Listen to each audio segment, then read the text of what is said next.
नाला नगर के गांव में रंगैया और रंगम्मा कहकर एक जोड़ा रहते थे। दोनों बहुत अच्छे थे और बहुत दयालु थे।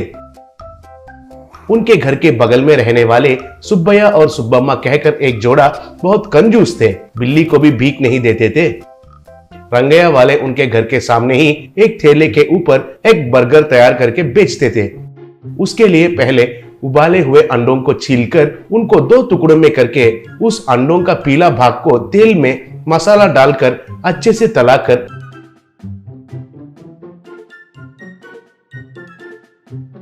अंडों के बीच में वो मसाला डालकर बर्गर जैसा बनाते थे। सुब्बैया वाले भी उनके घर के सामने एक ठेले के ऊपर डोसा और इडली बनाकर बेचते थे। वे इतना कंजूस थे कि अगर ठेले पर इडली बच गए तो वो खाकर उनका भूख मिटाते थे, अगर नहीं बच गए तो खाली पानी पीकर पेट भरते थे, लेकिन घर में तो खाना नहीं पकाते थे। एक दिन सुब्बैया और सुब्बम्मा भूख मिटाना है कहकर उनके घर में एक पेड़ के पास आए। तब वो पेड़ के ऊपर से एक फल रंगैया के घर में गिर गया। वो देखकर उसके लिए सुब्बैया दीवार से कूदा। वो फल लेने के लिए देखा तो रंगैया के घर के रसोई का खिड़की थोड़ा खुला हुआ दिखाई दिया और अच्छे से खाने का खुशबू भी आने लगा। वो धीरे से रसोई का दरवाजा खोलकर अंदर जाकर देखा तो बर्तनों में बचा हुआ खाना दिखाई दिया।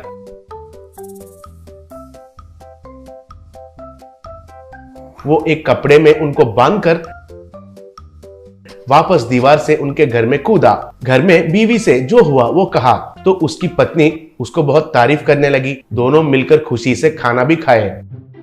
अगले दिन दोनों रंगैया के घर में कोई झगड़ा होगा है कहकर देखने लगे, लेकिन कोई आवाज भी नहीं आया था। तब रंगम्मा, क्यों जी, उनके घर में खाने के लिए कोई गौर नहीं किया लग रहा है। कैसे इंसान है पता नहीं। उनके घर में हर रोज चोरी करके खाने से भी कुछ नहीं होगा। तुम वही काम पर रहो, बोली।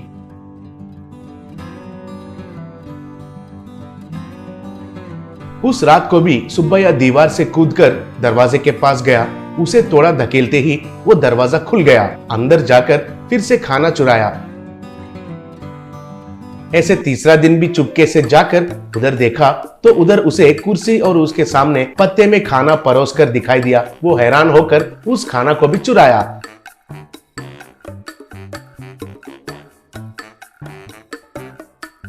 अगले दिन रंगैया के घर के आगे भीड़ था। वो देखकर सुब्बैया वाले थोड़ा घबरा गए।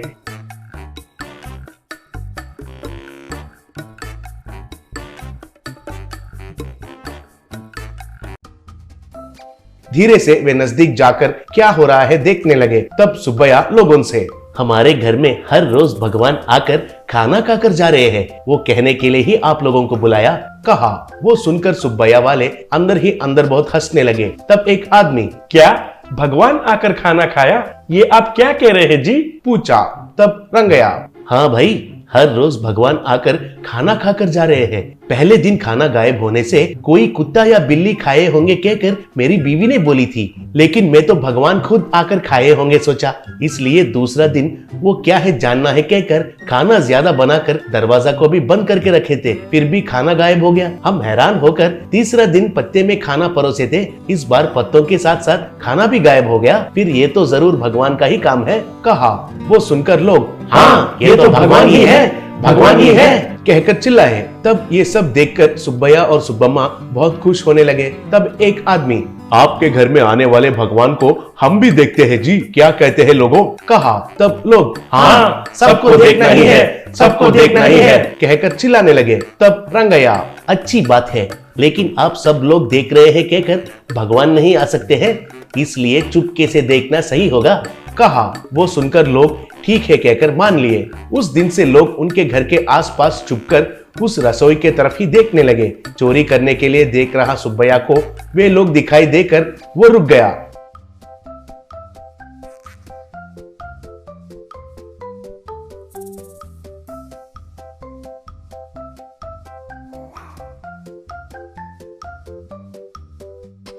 कितना दिन होने से भी वे लोग उधर से नहीं जा रहे थे। एक दिन कोई भी नहीं दिखाई देने से सुब्बम्मा, क्या जी ऐसे देख रहे हो, उधर कोई भी नहीं है, जाकर खाना चुरा कर लेकर आओ। बोली।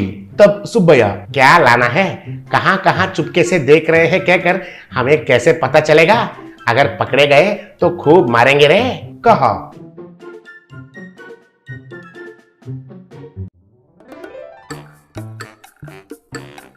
एक दिन रंगैया और रंगम्मा उनके ठेले के पास आए। तब रंगैया, कैसे किस्म के लोग हो आप चोरी किया है कहकर पता चलने से भी मैंने कुछ नहीं किया, लेकिन आपने रुके नहीं, चोरी करके खाना क्यों खा रहे हो दरिंदर के जैसे, इसलिए आपको सबक सिखाना है कहकर लोगों को भगवान आकर खाना खाकर जा रहे हैं कहकर यकीन दिलाया। अब से लोग ही हमारा घर का रक्षा करेंगे, कम से कम अब से बुद्धि बदल कर अच्छे से जीना सीखो, कहकर डांटा। उससे सुब्बैया और सुब्बम्मा सर झुकाकर शर्मिंदा होने लगे। एक गांव में कपाड़िया नाम का एक धनवान रहता था। उसके कई किस्म के बिजनेस थे। उनमें से एक बिजनेस था किसानों से सब्जियां और फल खरीदना, उन्हें अपने गोदामों में रखकर बाद में ट्रैक्टरों में और ट्रकों में दूसरे गांवों में भेजना। किसान चाहे जितना भी बढ़िया सब्जी लेकर आते, उसकी आदत थी कि कोई ना कोई बहाना करके उनसे कम दामों में वो सब खरीदता था। उसी गांव में चकमा नाम का एक गरीब किसान रहता था। वो भी अपने खेत में सब्जी उगाता था। वो किराए में एक ट्रैक्टर को लेकर उन सब्जियों को ट्रैक्टर में डालकर बाजार में ले जाकर बेचता था। वो उन सब्जियों को कपाड़िया को बेचता था। हमेशा की तरह कपाड़िया कोई ना कोई बहाना करके कम दाम में सब्जी खरीदता था। कपाड़िया, अरे चकमा, जब देखो पैसों के पास किरकिरी करते रहते हो। भाई टमाटर को तो आजकल कोई पूछता भी नहीं है। भाई तुम्हारे पास टमाटर खरीदना तो मेरे लिए नुकसान है, और रही बात तुम्हारे आलू की, भाई ये तो ठीक से उगा भी नहीं है। अब तुम ही बताओ मैं इसे बेचूं कैसे। यूं कोई ना कोई बहाना करता रहता था। चकमा भगवान को बहुत मानता था। वो हर रोज बिना भगवान की पूजा किए घर से बाहर नहीं निकलता था। वो हमेशा गांव के बाहर एक आश्रम में जाकर वहाँ के स्वामी जी को प्रणाम करता था और उनका दर्शन लेता था। स्वामी जी चकमा से, बेटा, जब तुम बच्चे थे मैं तुम्हें तब से देख रहा हूँ, तुमने इस आश्रम के लिए बहुत कुछ किया है। तुमने मेरी भी खूब सेवा की है बेटा, लेकिन तुमने कभी मुझसे कुछ नहीं मांगा। ऐसा क्यों बेटा, क्या तुम्हारी कोई इच्छा है? तब चकमा, स्वामी जी, आपकी दया से और ऊपर वाले की कृपा से मैं बहुत खुश हूँ। मेरी कोई इच्छा नहीं है स्वामी जी। जब जरूरत पड़ेगी मैं जरूर आकर आपसे मांगूंगा स्वामी जी, कहकर प्रणाम किया। एक बार चकमा के खेत में आलू की बहुत अच्छी फसल हुई। बड़े बड़े आलू उगे। उस फसल को देखकर चकमा बहुत खुश हुआ। तब उसके दिमाग में एक उपाय सूझा।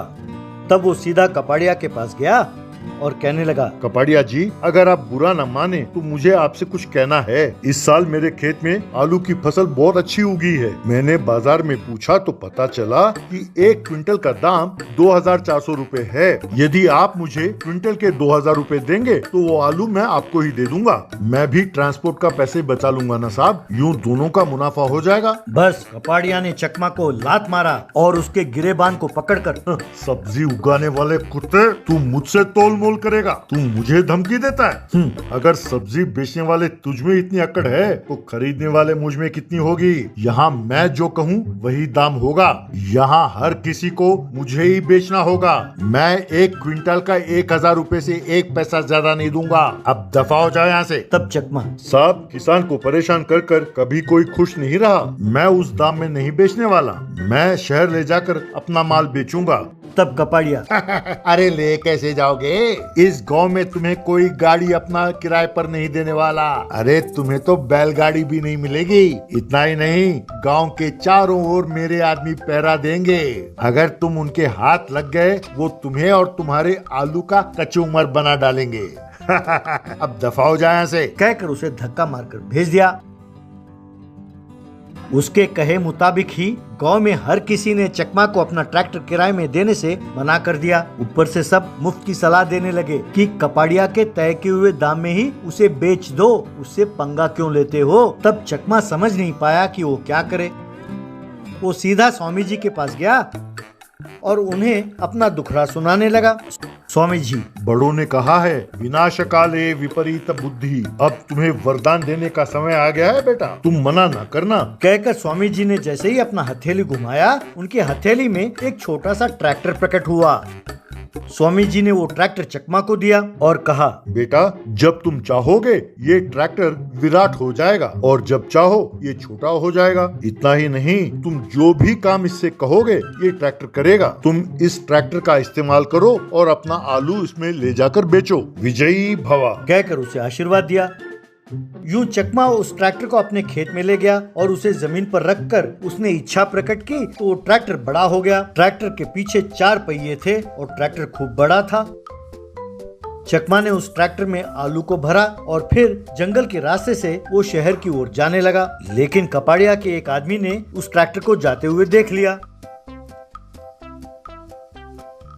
उसने तुरंत जाकर ये बात कपाड़िया से कही।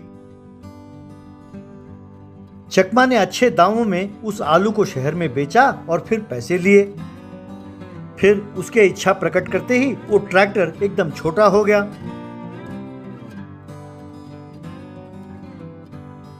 वो उस ट्रैक्टर को लेकर बस में घर के लिए रवाना हुआ। एक जगह चेकपोस्ट रखकर कपाड़िया और उसके आदमियों ने बस को रोका।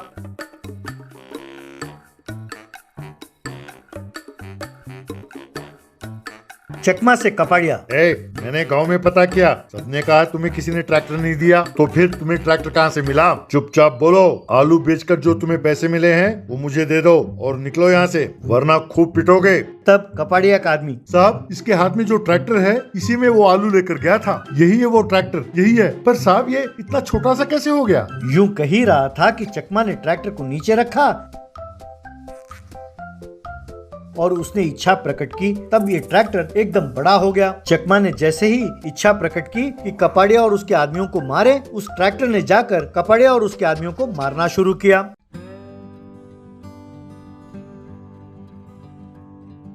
बस वो सब डर के मारे वहां से भाग गए। उस दिन से चकमा अपने ट्रैक्टर में सब्जियों को शहर में ले जाकर बेचने लगा और खुशी खुशी जिंदगी बसर करने लगा।